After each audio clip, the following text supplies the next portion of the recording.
Okay, everybody. I wanted to share some insight and kind of go over some of the concepts that you're going to be talking about here in Chapter 3. I know this class might seem like it's a little quick in its pace, but I know you just kind of of been introduced or just recently been introduced to just the concept of accounting, and for some of you that's already a challenge. Kind of understanding all the different accounts and going through some of the terminology that might be completely new to you.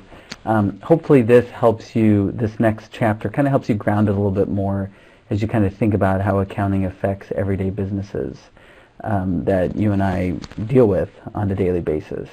So when we're talking about accounting for a merchandising business, there are some concepts that I kind of want to outline. And first, when you think about a supply chain, and let's see if I can expand it. So here you've got a factory, and a factory,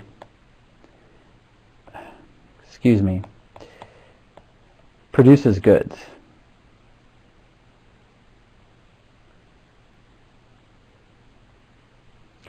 And that factory delivers those goods to a warehouse. And that warehouse, usually it's a distributor.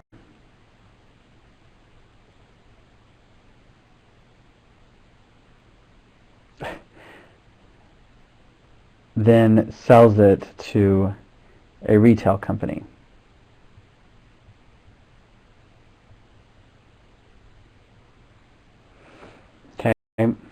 And in each of these steps, money is made. So a factory sells the product to the warehouse at one price. Let's say it's $1.50. Okay.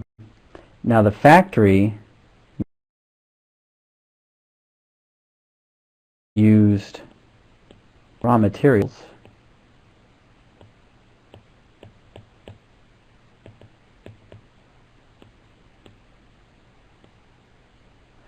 Okay, and the cost of those raw materials was $1.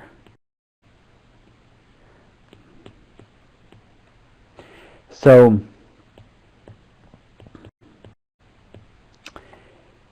in essence, you have a factory that is making $1.50 minus $1, or 50 cents per unit.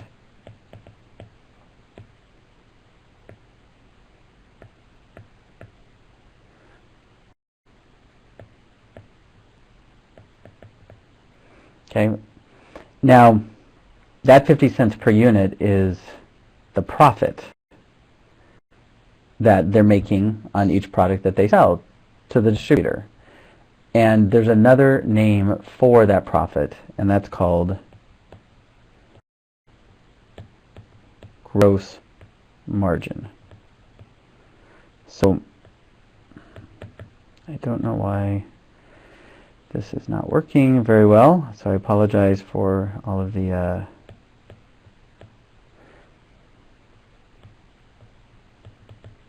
gross margin. So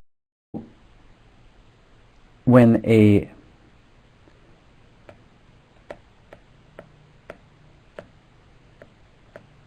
you look at a company's financials that produces product, okay, gross margin is something that a company manages very closely, because that is the biggest bucket of profit that a company uses to pay out its expenses. So the larger that gross margin, the more that they can pay for people's salaries, the bigger the staff that they can hire in order to manage the business, and then at the end of the day, likely the more net profit or net income that they're going to be using or be able to earn at the end of the period. So gross margin is very important. And again, if you want to remember what gross margin is, that's the sale price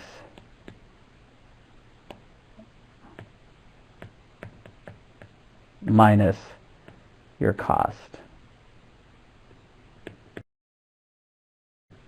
That's a C, not a G.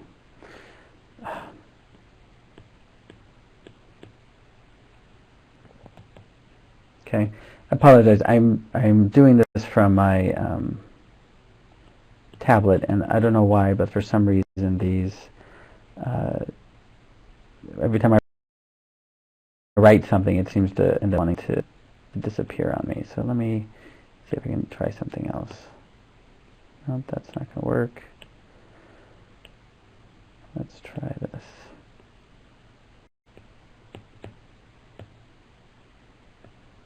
Nope, for some reason it keeps wanting to disappear. Anyway, so let me see if I can share something else, actually.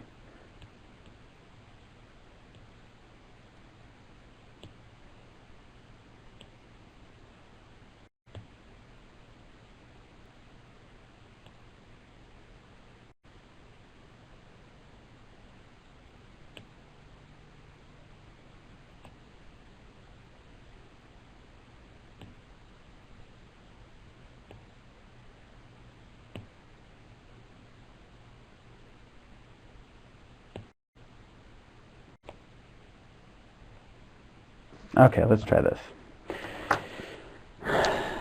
So let's go back to the beginning. We've got a manufacturing company sells to a distributor.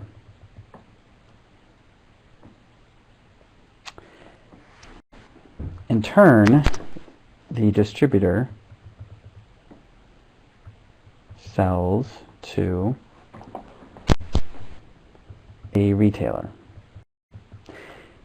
And regardless of where that exchange happens, whether it's the manufacturing company that sells to the distributor or the distributor sells to the retailer, the way that each step makes money is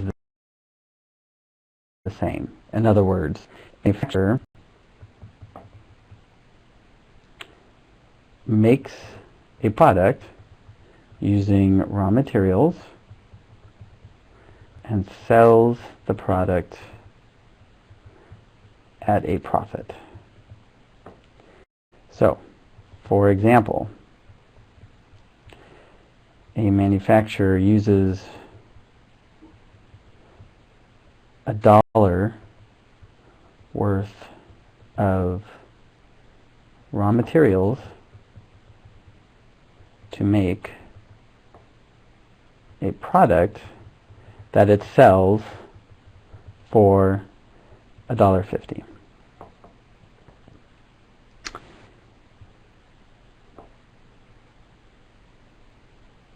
Therefore, a manufacturer makes a profit of 50 cents, or $1.50 minus $1 for each product it sells. You might say, well, okay, that's pretty obvious. Well, in accounting, that 50 cents is called gross margin. And that gross margin is again critical for companies to manage, because that's the first bucket of profit that the company has to manage the rest of the business. So out of that bucket, they're going to end up paying for all of the sales staff, all of the accounting staff, all of the purchasing staff, all of the executives, bonuses, everything else that's not related to the manufacturing of the product. And that largely determines how big of a company or how many employees they can hire in order to manage the rest of the company. So that gross margin is really important. Now, all of the costs that go into the manufacturing of a product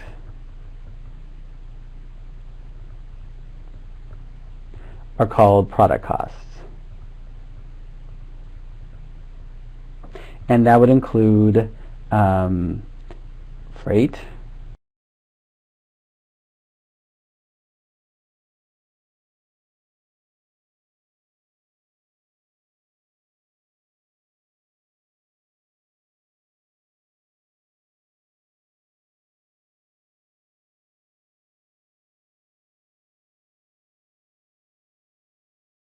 and that's inbound freight. So freight cost that's related to bringing those raw materials into the warehouse, or not into the warehouse, but into the manufacturing company, into their plant. Then you've got just materials, right, such as chemicals, wood, plastics, whatever widget it is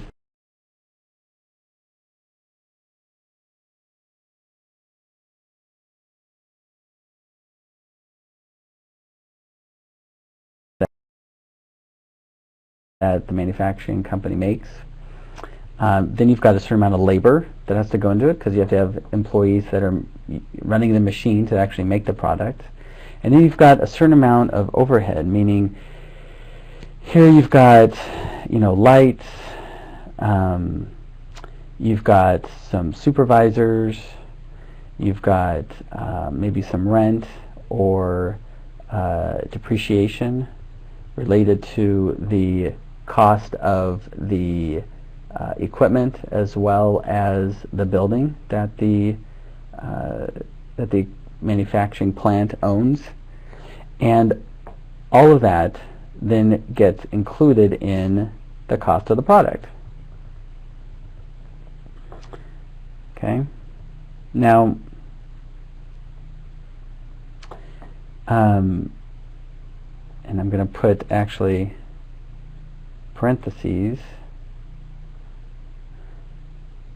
around the inbound freight and all these other costs, so that you guys know that you can include anything related to the actual cost. Anything that the company has to incur in order to produce that product gets to be included in that cost of product. Now, in most manufacturing environments, that cost of product is included in inventory. And so you will build up your inventory balance as you produce product. And as those costs come in, you will increase and increase and increase your inventory balance. And that's where you keep track of all of those product-related costs. Now, when a product sells, you're going to reduce inventory for the amount of the product costs related to the products sold, and that then is equal to your cost of goods sold. As you can see, accountants aren't very creative when it comes to coming up with terms and terminology, right? So you can, if you get confused about what a term means, just think about it and use a little bit of common sense, and you'll kind of understand what the term is trying to communicate. So cost of goods sold, all that means is it's the cost of the goods that you ended up selling to the distributor or to the retailer, whoever it is that whoever your customer is. Okay. So you reduce your inventory balance for the amount of the product costs that you sold, and you increase your cost of goods sold. Okay. So your sales minus your cost of goods sold is what is equal to your gross margin. Okay? All right. So now that we've kind of established that, you've got other costs after gross margin, like I said, those are called sales and administrative costs. Whoops. Okay, and those are what we kind of consider period costs, and those are because those are expensed in the period in which they were actually incurred. And those are typically going to be things related to advertising, admin salaries, sales commissions, insurance, interest, all the stuff that has absolutely nothing to do with the development, or excuse me, the production of any of your products. So these are all what I like to call non-product costs. If you have a cost that's related to the actual production of a product, whether that's bringing product in to your facility, raw materials, freight of product coming into your facility for manufacturing purposes, those are all product costs. Anything that's not related to a product at all, or in terms not related to the manufacturing of that product at all, is a non-product cost, and therefore we kind of refer to those as selling and administrative costs or period costs. Okay? All right. So let's see. So your cost of goods sold, that's going to show up on your income statement.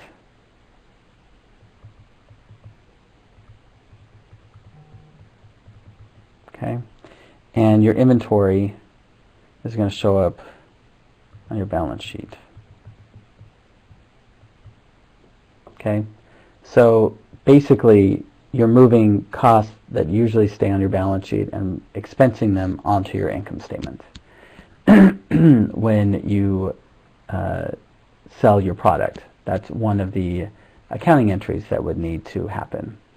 Now, in order to maintain your inventory, you can kind of maybe gather that for a company that's huge, say like a Walmart, that sells $450 billion worth of product, $400 billion worth of product every year, it's going to be virtually impossible for them to identify specifically the cost of every single one of those products that it sells through its stores. So what they do is they run through something called a perpetual inventory system, where they make some assumptions about the flow of the products. First in, first out. So, or last in, first out. Okay, that's what we call FIFO or LIFO. And under FIFO, which is first in, first out, you assume that the costs related to the products that you first brought in are the first ones that are sold. So basically the oldest products and the oldest costs that came in are the first ones to be expensed. Okay, then you can have LIFO, which is last in, first out. Okay, and that is the opposite assumption, where the most recent costs that you incurred are the first ones to be sold. Okay. Most companies use first in, first out just because that kind of mimics the actual flow of goods out of an organization or out of a retail environment or out of a distributor, because typically it is going to be the oldest ones that you sell first. Okay. So in a perpetual inventory system, okay, you are going to be constantly recording costs into your inventory. So I'm going to look at your book, and your book's example talks about how JPS purchased merchandise inventory for $14,000.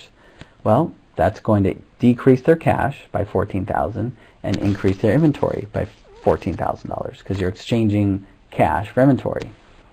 Okay. The next entry talks about then selling inventory for $12,000 in cash. Okay, we don't know yet how much those products cost. That'll be the next entry. But in that case, you are increasing your cash by $12,000, and you're increasing your revenue by $12,000. So, so you're recognizing $12,000 in sales and you were paid for those sales right away. There was no need to record those in accounts receivable and wait to be paid by your customer. So now that you know that you've sold $12,000 worth of product, how much did that product cost you? Well, your accountants kind of come up with a figure and say, well, that cost $8,000. So $8,000 in cost of goods sold. So you're going to increase cost of goods sold, and you're going to decrease inventory by $8,000. Okay. Now, if you sold inventory for $12,000 and it cost you $8,000, what is the gross profit? Your gross profit would be just the difference, right? If you go back up to where we highlighted the example here, right here, this example where $1.50 minus $1 gives you your gross margin, and then this little explanation here, oops, excuse me, shows you that that formula, sales minus cost of goods sold, is equal to your gross margin or gross profit. And so 12,000 minus 8,000 gives you a gross margin or gross profit of $4,000.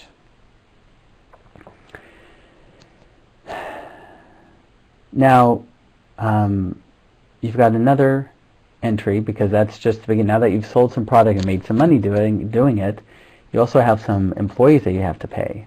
So you've got $1,000 in selling and administrative expenses, or what we call SG&A.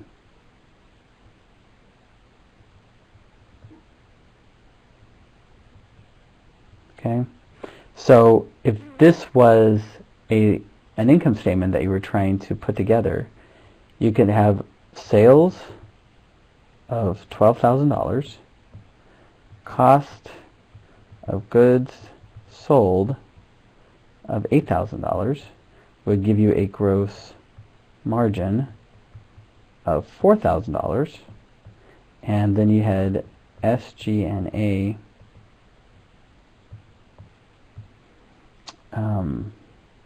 of $1,000, leaving you with a net income of $3,000.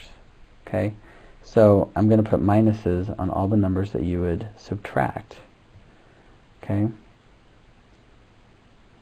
and I'm going to see. Okay, so